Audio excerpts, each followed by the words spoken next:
Ассаламу алейкум, Рамис байке.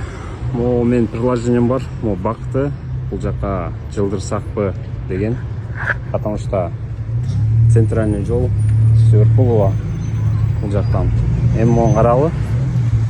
Албетте қазір бәрі жетішпей жатады, жолдар ремонт, но бұл жақ онда болып жатады. Рамис байке, ассаламу алейкум, дәу жол ұшы жаққа көңіл құрып қойсаңыз, сұраншы. Пожалуйста.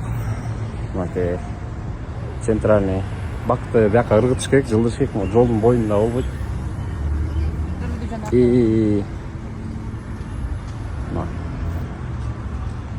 Бұл жақ Турсимайка, бияқы Мусурка. Оның маяққа жылдырып.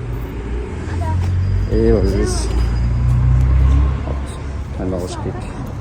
Рамис байке. Тура билем, қазір тазалық жетішпей жатады, жолдар оңдолып, башқа болып, бирок ошоға карабастан центральный жол мындай болбош керек деген ойдамын.